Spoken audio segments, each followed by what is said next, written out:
저는 오늘 본문 말씀을 가지고 일상이 환상이 됩니다 라는 제목으로 하나님 말씀을 증거하겠습니다. 여기서 환상은 어떤 신비로운 현상을 본 것이 아니라 판타스틱한다는 거예요. 굉장히 기쁜 일, 굉장히 좋은 일 이거 생긴다는 것입니다. 오늘 말씀은 하나님께서 모세를 부르시고 만나시는 장면입니다. 하나님께서 왜 친히 모세를 만나시고 부르시는가, 그 이유를 출애굽기 3장 10절은 이렇게 우리에게 증거하고 있습니다. 시작. 이제 내가 너를 바로에게 보내어 너에게 내 백성 이스라엘 자손을 애굽에서 인도하여 내게 하리라. 자, 하나님께서 광야에 있는 모세를 부르시고 만나주신 그 이유는요, 애굽에 있는 내 백성이 누굽니까? 이스라엘 백성 아닙니까? 그 이스라엘 백성을 출애굽해서 하나님을 예배하는 하나님의 백성으로, 또한 적과 꿀이 흐르는 가나안 땅을 주시기 위한 하나님의 그러한 방법이었습니다.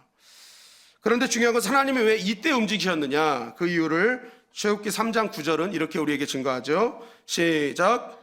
이제 가라. 이스라엘 자손의 부르짖음이 내게 달하고 애굽 사람이 그들을 괴롭히는 학대도 내가 보았으니. 하나님께서 듣고 보신 것이 있어요. 하나님이 들었다 보았다 하시잖아요. 무엇을 들으셨습니까? 이스라엘의 자손의 부르짖음이 내게 들렸다. 그리고 그들의 괴롭힘 당하는 학대를 보았다라는 것입니다. 하나님은 지금도 하나님의 백성을 보고 듣고 계셔요. 그런데 오늘 말씀해 보니까 이스라엘 백성들의 구원을 향한, 학대에서 구원받기를 위한 간절한 부르심이 있었다. 그러죠? 그러면 이스라엘 백성은 언제 부르짖었어요? 언제? 출애굽기 2장 23절 25절입니다. 다 같이 한번 읽어볼까요? 시작. 여러 해 후에 애굽 왕은 죽었고 이스라엘 자손은 고된 노동으로 말미암아 탄식하며 부르짖으니 그 고된 노동으로 말미암아 부르짖는 소리가 하나님께 상달된지라. 하나님이 그들의 고통 소리를 들으시고 하나님이 아브라함과 이삭과 야곱에게 세운 그의 언약을 기억하사 하나님이 이스라엘 자손을 돌보셨고 하나님이 그들을 기억하셨더라. 자, 하나님께서 부르짖음을 언제 들으셨냐면 3장 바로 절에 2장 말미에, 그때 이스라엘 백성들이 이제 고통을 못 이겨서 이제 더 이상 힘들어서 하나님 우리 구원해 주세요, 살려주세요 하는 그 부르짖음이 있었던 것입니다. 하나님은 그것을 들으신 거예요. 그래서 하나님은 그것을 들으시고 아브라함과 이삭과 야곱에게 세우셨던 언약을 기억하사 이들을 구원하시기로 작정하신 겁니다. 그래서 그 하나님의 결단을 모세를 통해서 이제 이루어 가시는 것이죠. 그런데 우리가 여기서 이제 오해하지 말아야 될 부분이 뭐냐면, 하나님께서는 우리가 부르짖고 알려주셔야 기억력이 살아나느냐라는 거예요. 오늘 이 말씀 가만히 읽어보면요, 하나님은 기억하지 못하고 계시다가 이스라엘 백성들이 계속 탄식하고 부르짖으니까 하나님이 그때 기억나셔가지고 내가 이들을 구원해야겠구나, 아유 내가 약속을 안 지키고 있었네 하고 하나님이 그렇게 움직이신 것인가? 하나님은 이제 창조하시고 시간이 오래져서 자꾸만 이제는 깜빡깜빡 하시는 분이신가? 우리가 그렇게 생각할 수 있으나, 그러나 이것은 여러분 기억하세요. 잊어버린 것이 아니라, 따라하십니다, 기다리신 것이다. 기다리신 것이다. 하나님은 잊어버리신 것이 아니에요. 다 기억하고 계셨어요. 준비하고 계셨어요. 다만 기도하고 부르짖기를 기다리고 계셨던 것입니다. 왜 그러십니까? 사람들은요, 간사한 면이 있습니다. 뭐냐면 하나님은 이미 다 준비하고 계획하고 계시는데 기도하지 않고 하나님이 먼저 앞서 하시잖아요. 그러면은 처음에는요, 하나님이 하셨어, 야 이거 하나님 대단해 하고 하나님을 찬양합니다. 그런데 시간이 좀 지나면 어떤 일이 벌어지느냐, 이거 때가 됐기 때문이지, 아유 운때가 맞은 거지, 그리고 보니까 내가 준비를 잘했어, 이거 그때 내가 그거 준비 안 해놨으면 이거 안 됐을 거야 하면서 뭐예요? 모든 영광을 다 자기가 가로채버려요. 그러니까 하나님이 어떻게 하세요? 알고 계시고 준비하고 계시고 기억하고 계시지만 하나님은 뭘 기다리신다? 기도하기를 기다리신다는 거예요. 그래서 뭐예요? 이 모든 일들이 하나님이 하셨음을 인정하고 하나님께 영광 돌리는 삶을 살기를 원하시는 것입니다. 그래서 하나님은 기다리셨다가 온전히 하나님을 의지하는 그 순간을 신호탄으로 삼으시는 거예요. 그래서 그 신호를 받으시고 이제 이들에게 역사할 때가 됐구나 하고 뭐예요? 하나님이 모든 것으로 반응하고 계시고 약속하신 기억하고 계신 모든 기억을 현실 속에 이루어 주시는 것입니다. 그래서 여러분 우리가 신앙생활하면서 중요한 것은 뭐냐면 어떤 상황 속에서 특히 힘들고 어려운 시기 속에서 믿음을 발동하는 것이 중요하다는 거예요. 야고보서 5장 13절은 너희 중에 고난당하는 자가 있느냐 그는 기도할 것이요 즐거워하는 자가 있느냐 그는 찬송할지니라. 여러분 이 말씀이 의미하는 바는요, 신앙이 좋다는 것은 상황에 대한 반응이 좋다는 것입니다. 우리의 인생 가운데 여러 가지 상황이 있잖아요. 그 상황에 따라서 반응하는 것이 신앙이 좋은 신앙의 모습이라는 거예요.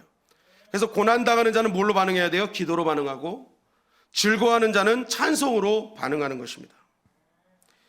여러분 이스라엘 백성들이 잘한 것은 바로 이거예요. 고난과 시련이 올 때에 하나님을 찾았다는 거예요.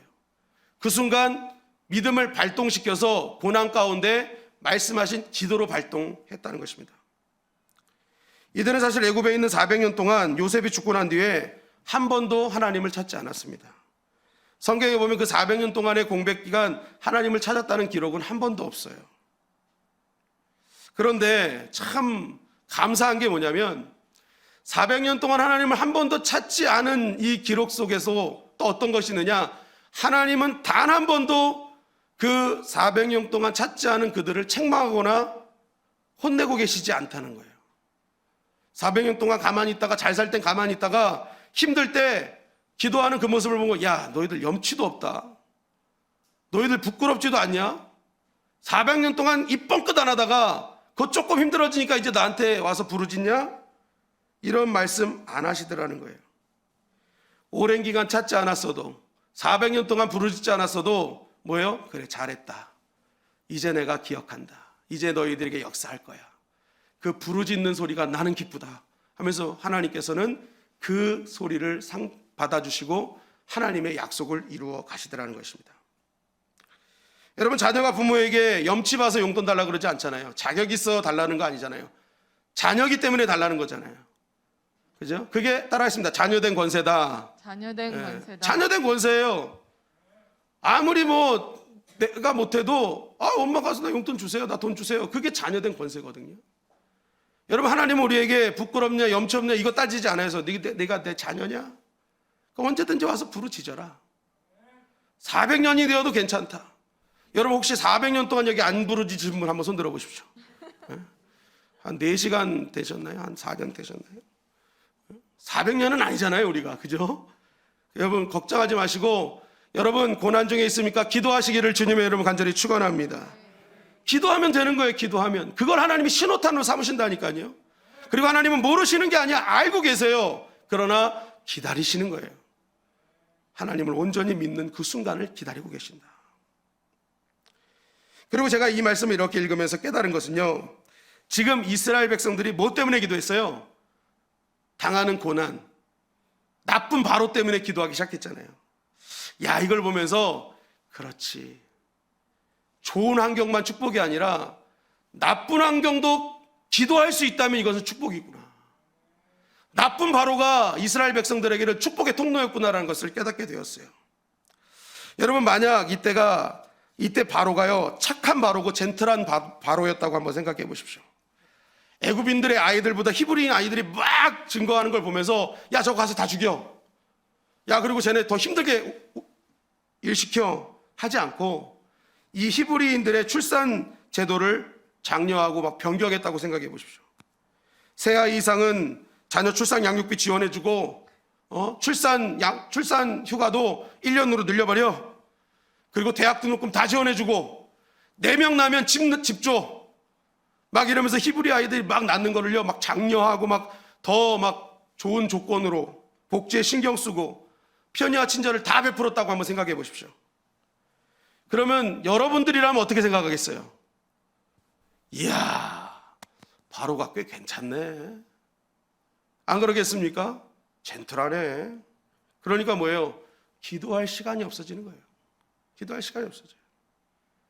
특히 400년 동안 이제 애굽의 문화와 모든 삶에 다 이제 적응된 거거든요. 우리가 지금 400년 하면 임진왜란 때부터입니다. 임진왜란 때부터 지금까지 지배를 받았다. 속국이 되어 있다. 그러면요 이제 애굽 사람이에요. 모든 것이 다 적응한 사람인데 왕까지 좋아. 젠틀해. 너무 좋아. 그러면 여러분 굳이 고생해서 광야로 나갈 생각 하겠습니까? 광야에서 40년 사는 할아버지가 막대기 하나 들고 와서 야, 날 따라라 하면 따르시겠어요? 애굽이 너무 좋은데? 막 애들 순풍순풍 나면 다 지원해주고 다 해주는데? 여러분, 나쁜 바로가 아니었으면요 애굽을 떠날 이유가 없었어요. 기도할 이유도 없었어요. 그런데 이 상황이나 나쁜 바로로 인해서 애굽이 지긋지긋해진 것입니다. 도저히 살 수 없는 환경이 돼버리고 말았던 거예요. 그래서 어떻게 해요? 한 마음으로 기도하기 시작한 거예요. 살려주세요. 구원해주세요. 결국 이 이스라엘 백성들에게는 그 고난의 시간이, 나쁜 바로가 하나님의 시간으로, 하나님을 의지하는 기도하는 사람으로 만드는 안전장치였다는 것입니다. 그리고 그 시간을 기도로 반응했더니 고난이 유익이 되더라는 거예요.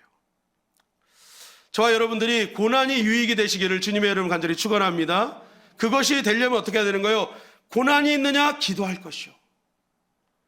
지금 나를 힘들게 하고 억누르게 하는 그 현장 속에 있는 그 믿음의 사람들, 그때 뭐 해야 되는 거예요? 기도로 신호탄 쏘아 올리는 거예요. 하나님을 온전히 찾는 것입니다.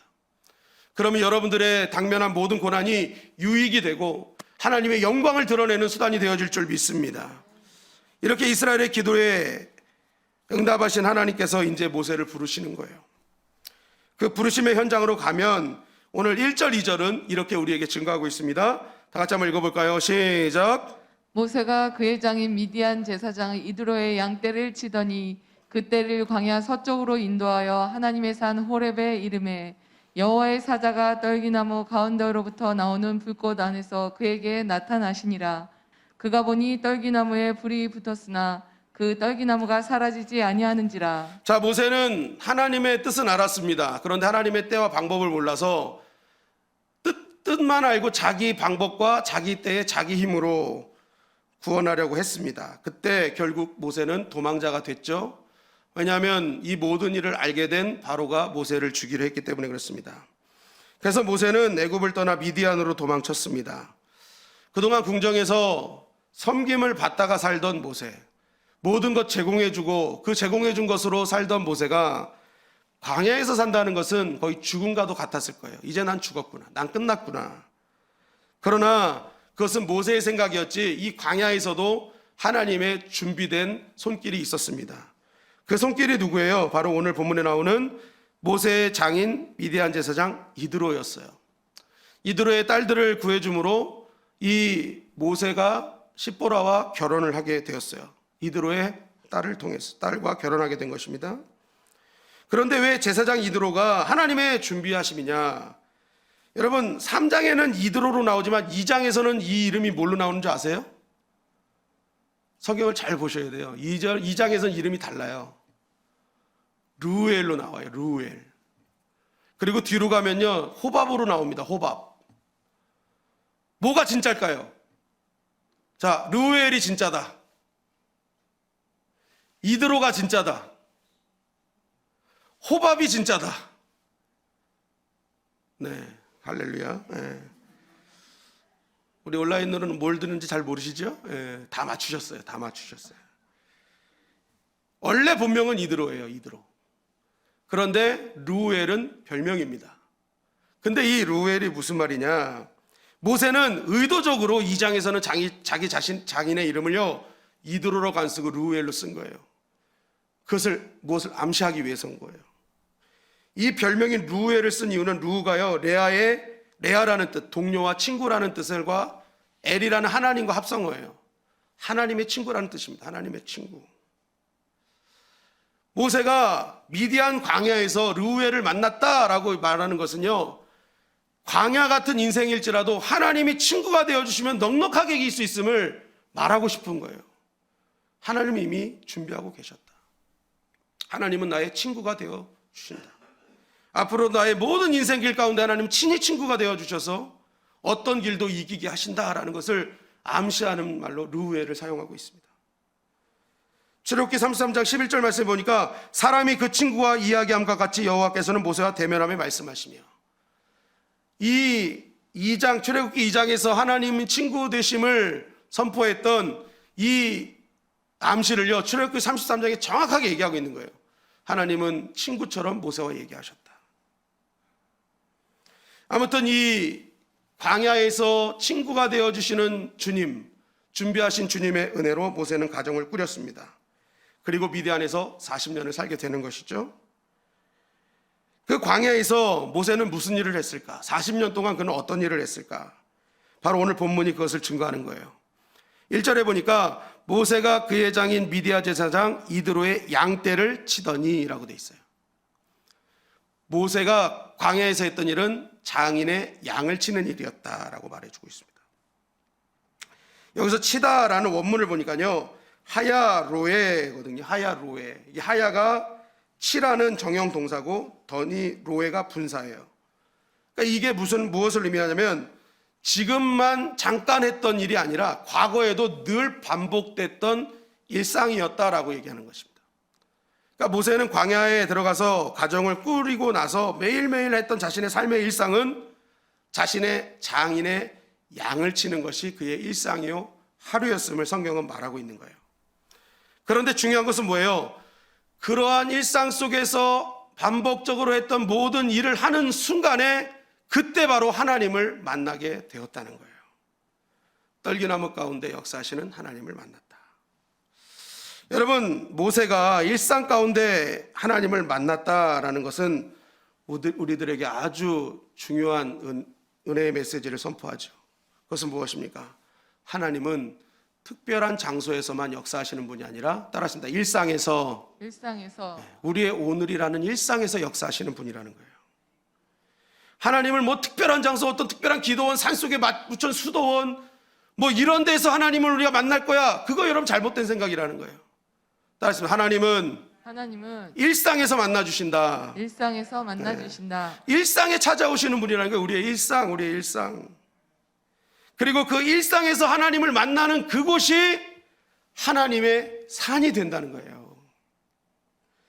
우리는 자꾸만 전지적 작가 시점에서 보니까 호렙산 막 특별한 산이라고 생각해요. 그래서 맨날 여기가 호렙일까 저기가 호렙일까 이곳이 호렙일까 저기서 호렙일까 계속 호렙이만 찾아. 호렙이만. 호렙이 만나는 거예요. 이것이 호렙일까 저것이 호렙일까가 여러분 이곳 저곳이 아니에요. 따라합니다. 하나님을 만나면 거기가 호렙이다. 호렙은 특별한 산이 아닙니다. 여러분 하나님을 만나면 특별해지는 거예요. 네. 여러분 호렙의 뜻은요 호레부 해가지고 황폐하다 황량하다는 뜻입니다.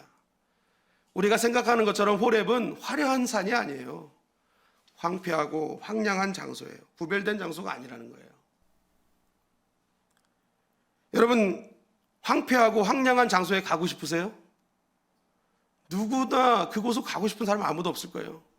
휘황찬란하고 사람이 북적북적하는 곳에 가고 싶지 황폐해지고 황량한 곳에 가고 싶은 사람은 아무도 없었을 것입니다. 바로 호렙은 기피하는 장소였어요. 누구나 가고 싶지 않은 장소였단 말입니다. 그런데 그 황폐한 장소에서 하나님을 만나니까 충만한 은혜가 임하더라. 여러분 마찬가지로 우리 일상을 볼 때 우리 일상은요 특별한 것이 없어요. 다람쥐 쳇바퀴 돌듯 아무런 의미도 없는 것 같은 우리의 일상. 이 일상 가운데 나에게 무슨 변화가 있을까? 이런 일상 살다가 이제 그냥 하나님께로 가는 거 아니야?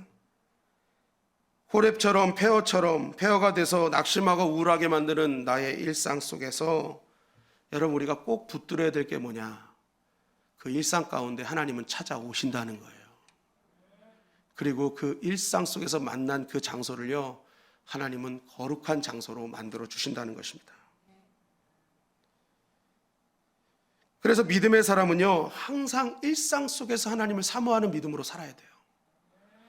내가 어디 특별한 곳에 가면 하나님 만나겠지 해서 특별한 장소를 찾는 게 믿음이 아니에요. 나에게 주신 가정, 나에게 주신 교회, 나에게 주신 삶의 현장 속에서 하나님을 사모하는 거예요. 그러면 하나님이 거기서 만나주시고 그곳을 하나님의 산 호렙으로 인정해 주신다는 것입니다. 열왕기상 19장에 보니까요, 엘리사가 언제 엘리야를 만나요? 엘리사는요, 여러분 농부 출신입니다. 12마리 소를요 데리고 밭을 갈 때 엘리야를 만나요. 일상 가운데 자신의 일을 할 때. 다윗도 날마다 주님을 만났던, 곰과 사자를 이기게 하신 하나님을 만났던 곳은 자신의 양을 치던 현장이었어요. 세리마태는 세관에서 자신의 일을 할 때 주님을 만났고, 어부들인 제자들은 그물을 칠 때 주님을 만났습니다. 수가성 여인도 우물에서 물 뜨다가 주님 만났어요. 여러분, 우리의 일상을 여러분 쉽게 생각하시면 안 됩니다.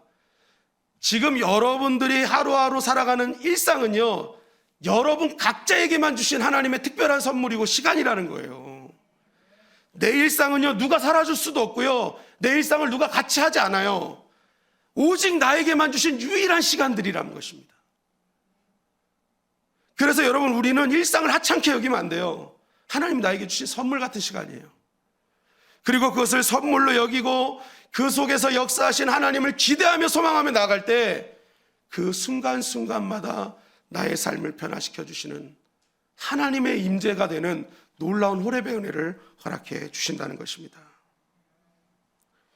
여러분, 일상 가운데, 그런 은혜 가운데 하나님을 만날 수 없다면 우리는 특별한 장소에서도 하나님 만날 수 없어요.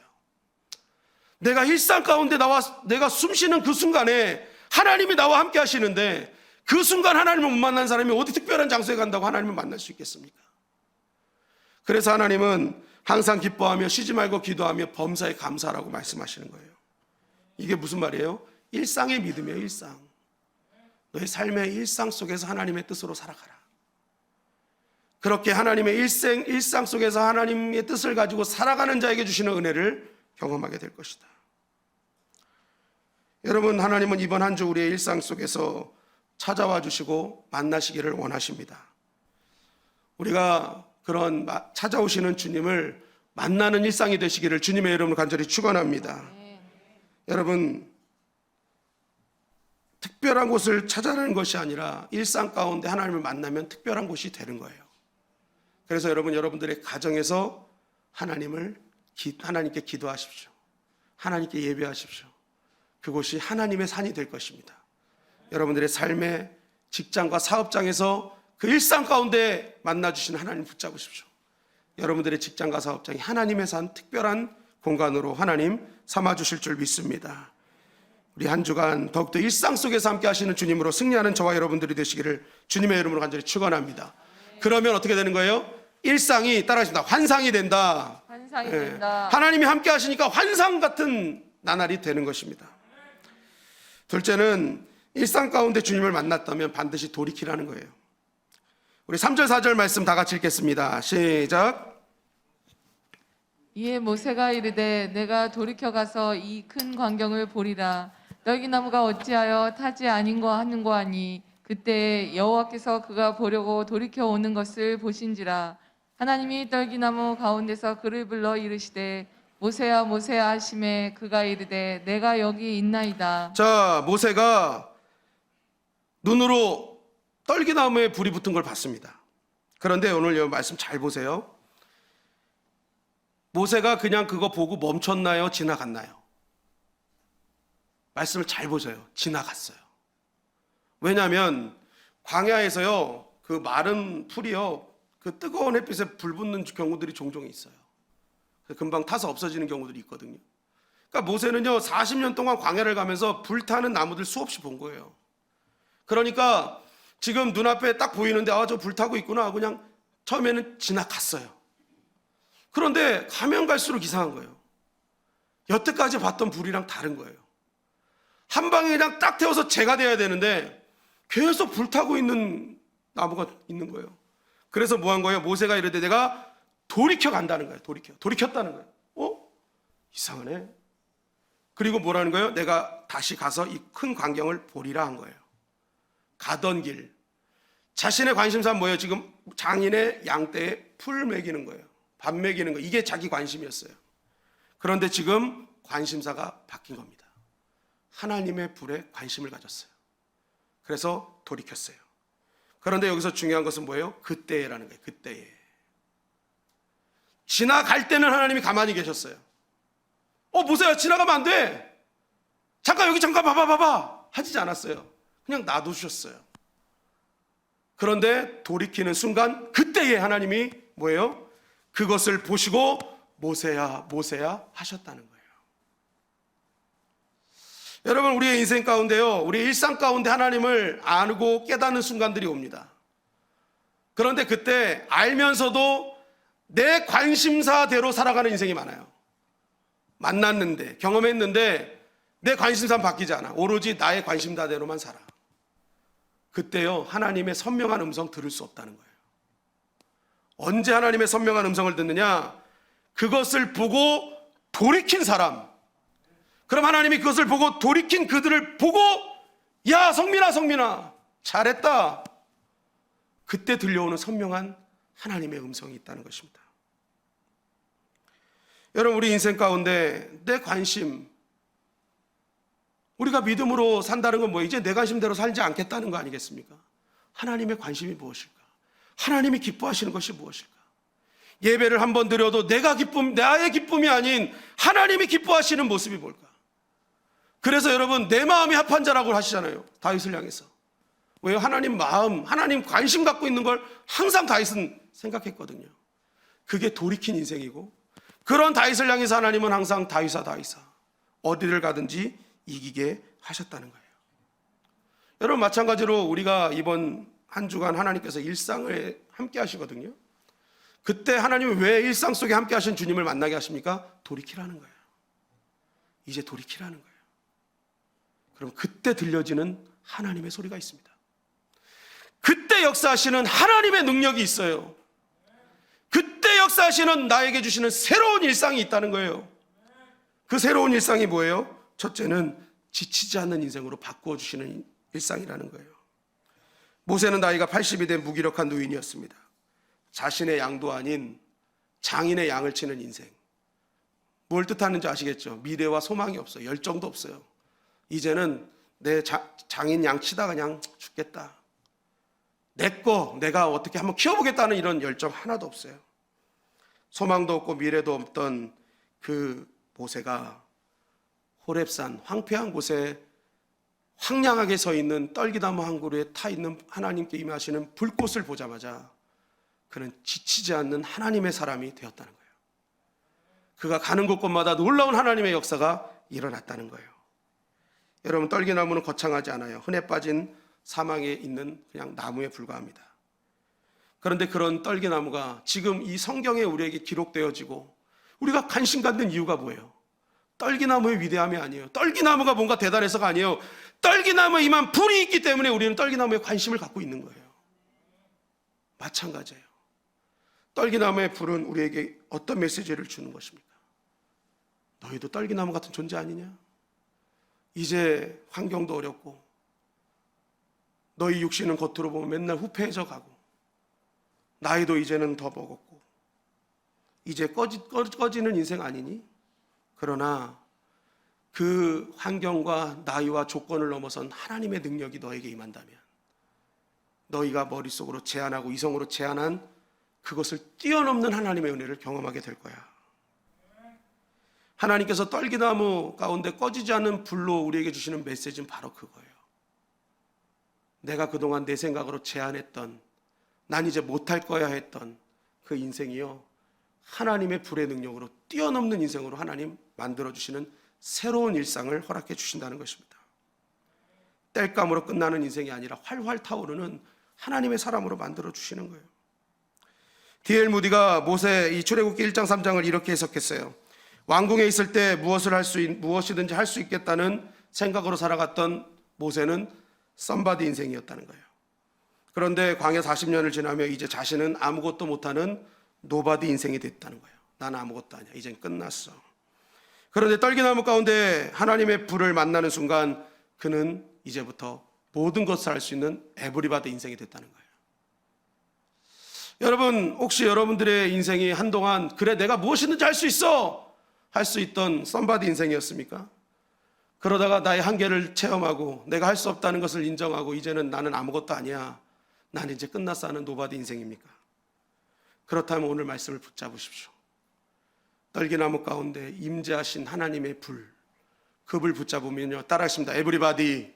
Everybody. 무엇이든지 할 수 있는 하나님의 능력의 사람이 된다는 것입니다. 여러분, 오늘도 하나님의 불 의지하시기를 주님의 이름으로 간절히 축원합니다. 그리고 우리가 그 하나님의 불을 붙잡으며 더 큰 불을 경험하게 하세요. 떨기나무 불꽃은 신기한 불꽃이었지만 작은 불꽃이었습니다. 그러나 모세는 크냐 작냐를 붙잡지 않고 떨기나무 임재하는 불에 집중했어요. 그 불을 보고 돌이켰을 때 하나님께서는 모세의 인생 가운데 어떻게 역사하셨어요? 광야에서 더 큰 불기둥을 보게 하셨고, 십계명을 만나기 전에 산불을 보게 하셨어요.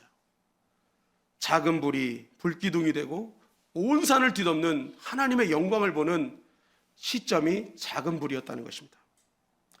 출애굽기 19장 18절부터 19절 말씀 다 같이 한번 읽어보겠습니다. 시작. 신의 산에 연기가 자욱하니 여호와께서 불 가운데서 거기 강림하심이라. 그 연기가 옹기가마 연기같이 떠오르고 온 산이 크게 진동하며 나팔 소리가 점점 커질 때에 모세가 말한즉 하나님이 음성으로 대답하시더라. 여러분, 하나님이 우리를 인도하실 때 어떤 방법으로 인도하시느냐? 우리를 다루시는 방법은요, 감당할 만큼만 먼저 보여주신다는 거예요. 모세는요, 이때 하나님의 소명과 사명 잘 몰라요. 이제는 다 내려놨어요. 그런 모세에게 만약에 처음부터 지금 출애굽 19장에 산불을 보여줬다고 생각해 보세요. 그럼 모세는요, 이게 뭐야 하고 도망갔을 거예요. 기겁을 하고 도망갔을 거예요. 그런데 지금 모세는요, 저 작은 불 하나는 감당할 수 있어요. 그거는 볼 수 있는 거예요. 아직 하나님의 사명에 눈을 뜨지 못한 모세에게 가장 알맞은 불이었어요. 그래서 모세에게 감당할 만큼만 보여주시고 그것을 붙잡게 하셨죠. 그리고 순종하게 하셨습니다.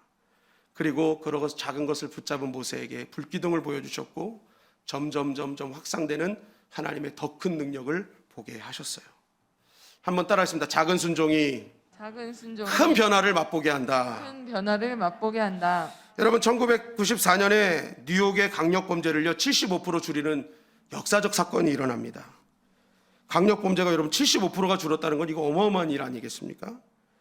그런데 그 방법은요, 강력범을 잡아들이는 어떤 그 형사들의 탁월함이 아니었어요. 그때 뉴욕에 새로 부임한 그 주지사 그리고 경찰서장이 이것부터 시작했어요. 지하철 차량의 낙서를 지우기 시작했고, 노상 방뇨를 단속하고, 쓰레기 투기를 단속하고, 무임승차를 단속하기 시작했다는 거예요. 큰 일을 해결하려고 큰 범죄자들만 잡아들인 게 아니라 작은 일부터 시작했대요. 지하철 안에 있는 낙서, 노상 방뇨, 쓰레기 투기, 무임승차. 작은 것에 변화를 주기 시작하니까 큰 것에 변화가 일어나더라는 거예요. 여러분, 우리 삶도 바뀌려면요, 우리의 삶에서 작은 것부터 바꿔나가면 됩니다.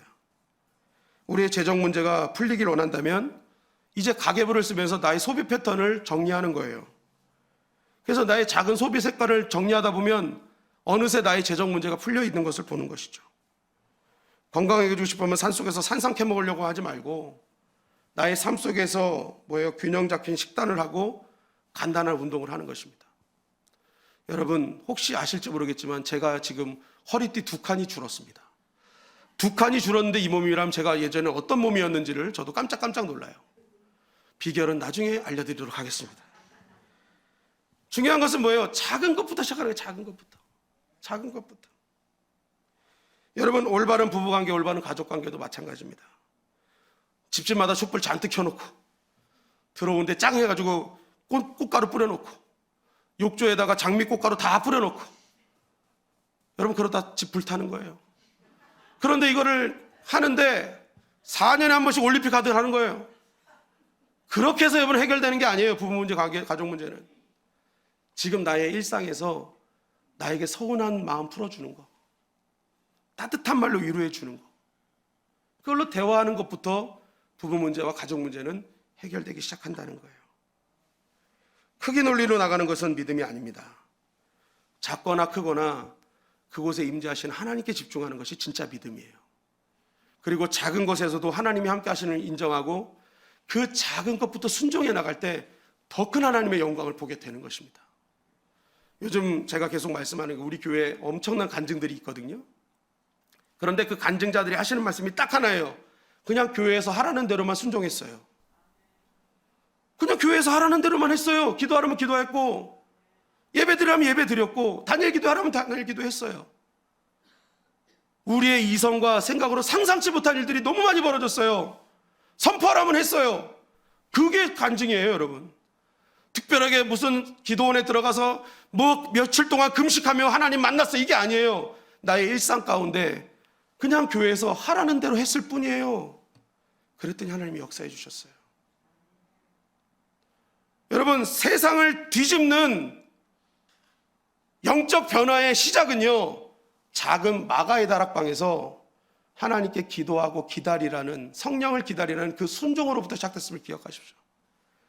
완전한 큰 궁전에서 이루어진 게 아니야. 몇백 평짜리 집에서 이루어진 게 아니에요. 작은 다락방 안에서 기도해라, 기다려라 하신 그 주님의 말씀에 순종하는 순간 그들을 통해서 세상의 영적 기후를 바꿔버리셨어요.